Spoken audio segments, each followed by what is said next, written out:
చర్మవ్యాధుల మీద మరొక వృక్షం దగ్గరికి వెళ్తున్నామండి. ఇప్పటిదాకా దిర్శన చెట్టు గురించి మాట్లాడుకున్నాం మనం.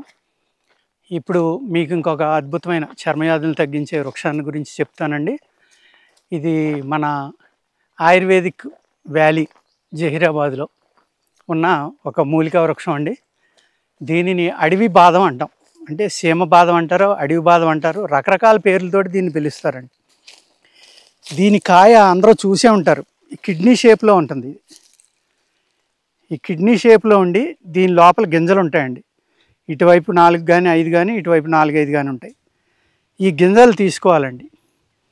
ఈ గింజల్ని తీసుకుని మనం దీని లోపల గింజలు చాలా గట్టిగా నల్లటి చర్మంతో ఉంటాయి. షెల్ ఉంది దీనికి. ఆ షెల్ని చితక్కొడితే లోపల తెల్లని పప్పు వస్తుందండి. ఆ పప్పుని కొబ్బరి నూనెలో మెత్తగా అంటే చాలా స్మూత్గా నూరుకోవాలి. నూరుకున్న తర్వాత దానిని సొరయాసిస్ మీద కానీ ఎటువంటి చర్మవ్యాధులైనా సరే వాడారనుకోండి, మీకు ఆ చర్మవ్యాధులన్నీ తగ్గిపోతాయండి. ఇది చాలా పెద్ద చెట్టు అవుతుందండి, మహావృక్షం అవుతుంది. ఈ కాయలు దాని నుంచి రాలిన కాయలే. ఇది యాక్చువల్గా కిడ్నీ షేప్లో ఉంటాయి సేమ్. ఇగో ఇక్కడ ఉన్నాయి చూడండి. ఒక పక్క నుంచి చూస్తే మీరు కిడ్నీ అనుకుంటారు దీన్ని. ఈ షేప్లో ఉంటాయండి ఈ కాయలు. ఈ ఎర్రగా అయ్యి ఇలా పగులుతాయి. పగిలిన తర్వాత ఇటు 4 గింజలు కానీ, ఇటు 4 గింజలు కానీ ఉంటాయి. ఆ గింజలు అన్నమాట నేను చెప్పింది. ఇలా చూస్తే మీకు సేమ్ కిడ్నీలే ఉంటుంది చూడండి. ఇది బాదంలో ఒక రకం అండి. ఇది మెడిసినల్ వాల్యూస్ అద్భుతంగా ఉంటాయి దీంట్లో. దీని బార్కును కూడా మనం అనేక రకాలుగా వాడుకోవచ్చు. దీని తాటని అంటే మన కాయలు వాడుకోవచ్చండి.